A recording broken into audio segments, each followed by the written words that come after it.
What's up, guys? I'm Jaime. This is Anything Garage, and welcome to part 2 of the Intruder Tillotston 212 go-kart build. I just took this thing out for a test drive, and it was pretty fun and pretty scary.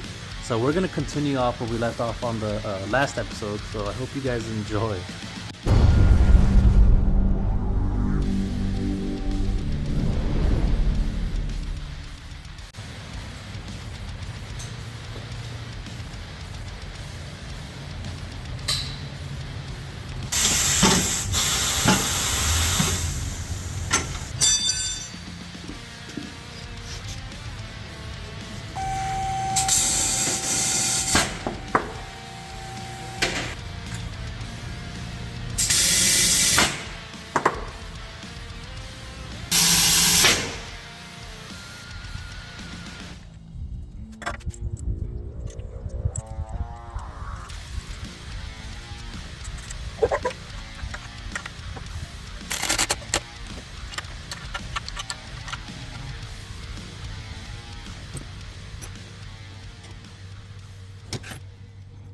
Okay, here's one of the absolute best mods you can do on your engine. It is a Mikuni Carburetor or a Mikuni clone.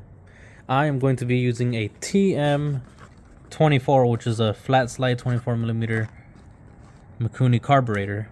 You can use VM22, which is a round slide Mikuni Carburetor, or a VM22 Mikuni clone. You can either buy it as a kit or buy it in pieces anywhere online. But you can buy the clones, a full kit, like a VM22 kit for Predator 212 or Tillotston 212 or whatever. Maybe $40-50 online. The clones work perfectly fine. They're miles better than the stock carburetors. Trust me, they're so much better. The money you're gonna put on that stock carburetor, like a top plate and the jetting and all that, now just get the VM22 clone. This is how you install it. It's very simple. You get the carburetor, the metal manifold, the rubber manifold, and a filter. And then of course we have a throttle cable. First things first, the metal manifold.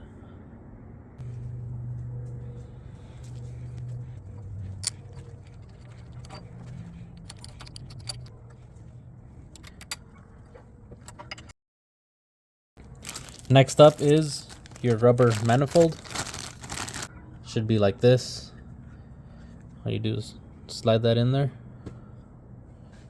Next is our carburetor. Here is a Mikuni flat slide carburetor. This smaller side goes into your rubber manifold. Stick it in there. Then tighten up your clamp a little bit. Okay, the last piece is our filter. Stick that on the end, and you're done. Okay, now we're gonna show you how the internal spring, how it's internally spring loaded, and install this type of throttle cable. You can only use this type of throttle cable. It's supposed to have a barrel. Okay, a barrel. Okay, again, there's a bunch of videos on the internet how to do these, but I will show you very quickly. All you do is take off the 2 bolts on top of the slide cover.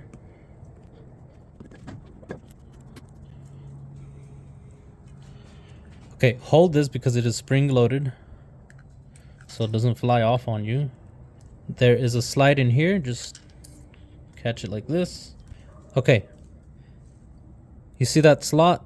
That is where the end of the barrel of our throttle cable is going to go in here in the side like this, on the side, and then into the middle, and it will pull it. And there is actually an order that you do this. You grab the cover for your slide, and they're just like this. Keep pulling it. This piece right here, just put it inside the rubber.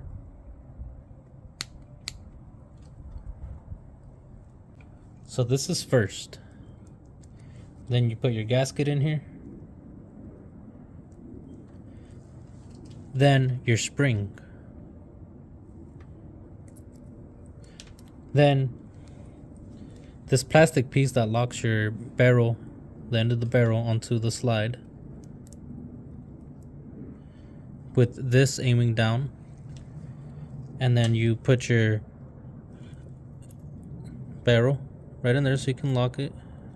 Just gonna slide it in there, and then this line goes on the slot so it can keep it locked up. Okay, mine is in there just like that. Then you can put your spring in.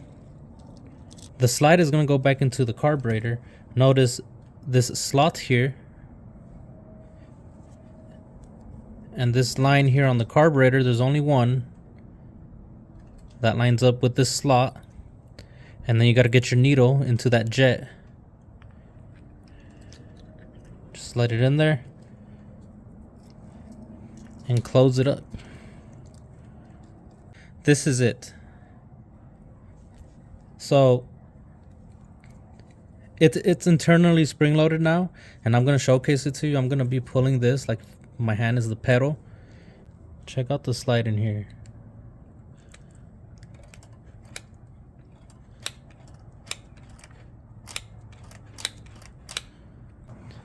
Simple. Very, very simple. Throw this back into your engine. And then you route your cable however you want on your go-kart. And then, you know, bolt this up. And that's it. Yes, boys and girls, we will be using a Juggernaut with the 725 belt from Go Power Sports. So I already had this torque converter. It is a TAV 3030 series torque averter from Go Power Sports, but I got rid of the original driver pulley, and we're going to put this Juggernaut to handle more power, eliminate slippage, and save our belt, get more life out of it. You can actually order this as a Jugg-a-verter from Go Power Sports, and it'll come with it already. We're not going to be using the stock gas tank because the engine looks better without it. Plus, this tank is bigger, I think 1.7 gallons. You can get it at monsterscooterparts.com. It comes with a cap, fuel cap, vented, and you can order this Petcock with it. I'm going to mount it onto this seat belt bracket, I guess. All I did is I put the gas tank in the middle, and I measured. Then I cut out the metal pieces, so it's gonna weld right there. The other one's gonna weld right there. It's gonna have two holes to bolt down the gas tank. I suggest you get a sheet of this 1/8 inch. You can do a lot with them. And then I'm gonna just weld it, and you'll see how it looks shortly. It's gonna be pretty cool.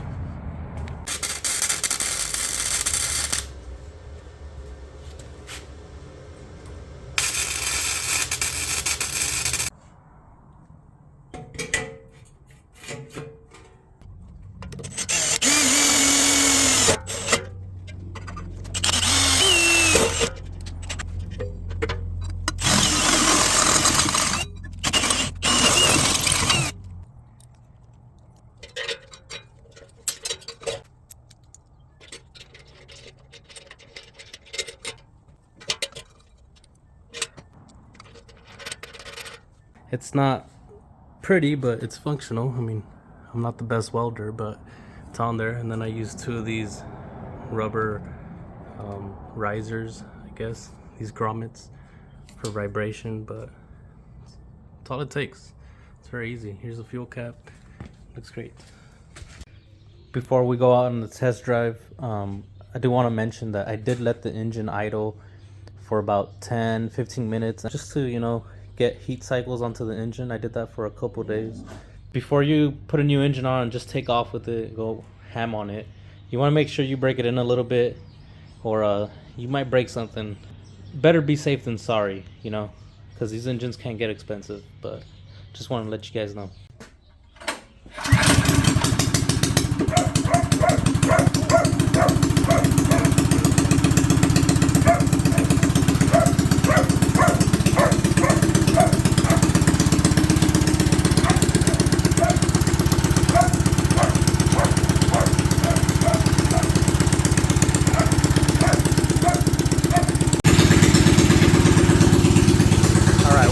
for a test ride, see what happens. It's been raining a lot, so I probably won't ride it very much. But we're just gonna go around the block a little bit, see how it rides. All right. I'm gonna go with my brother, just in case something happens and we push it back. Hopefully you guys can hear me with this thing. I don't know if you will be able to, but see how it goes.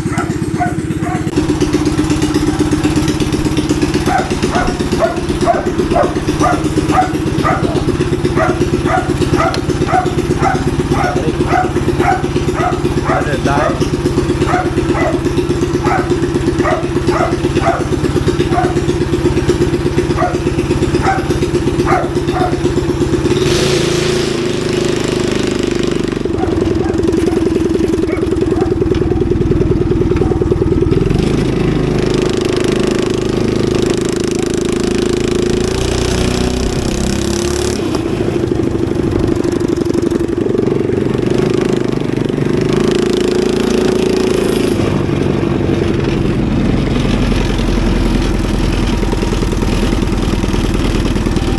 Loose chain?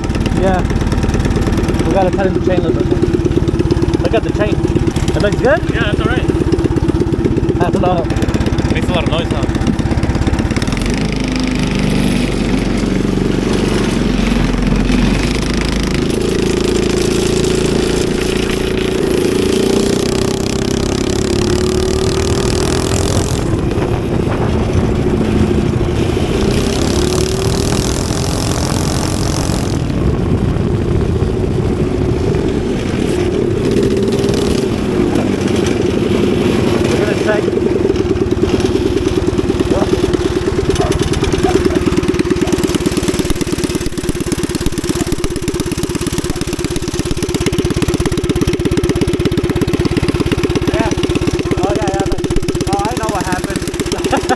I didn't tighten the sprocket with the hub. Alright, we gotta tighten that. I forgot. Huh? Push it.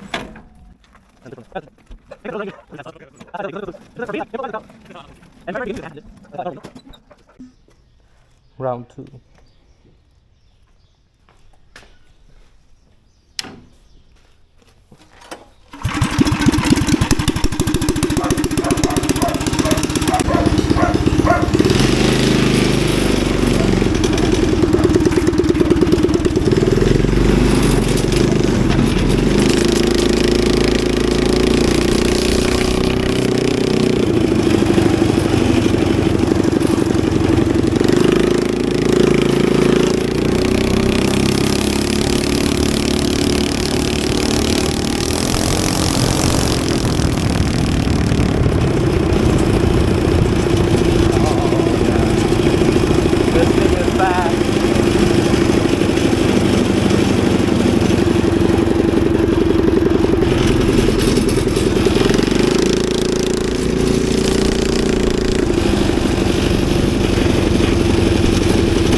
everything's still aligned. Everything looks good. Nothing shifted. No axle movement. Felt good. I don't know about touching this chain. It's a little bit loose, but it's okay, I guess. But it needs to be tightened. I need Loctite on those bolts. Ah, wow. Alright, that's it, guys. That's it for this video. I mean, rode it for a little while. I didn't want to go too hard on it because the engine is brand spanking new, so I have to break it in until I do the first oil change. And but I mean, this thing is crazy fast. It's actually very scary. Those brakes are okay, but they don't stop the car as good as I thought I was. I mean, one of the padlets is as big as my thumb, but it is what it is. The sprocket is a little bit loose. A little bit. Chain got loose a little bit. I guess the engine shifted a little bit. I'm gonna have to get rid of those washers and use something else. I only used it as a riser just for now, but it performs really, really good. It's scary. It's very fast. I mean, my foot during that whole time was probably 35% input. But it's fast. And it needs a seatbelt because when I was doing that turn, my whole body was shifting that way. It was kind of embarrassing. It's really badass, man. We're gonna probably do a top speed run after I break the engine in a little bit, and then maybe take it off-roading a little bit. Nothing too crazy because it's kind of scary, but we'll see how it performs. Alright guys, that's it for this one. I hope you guys enjoyed the video, and we'll see you on the next one.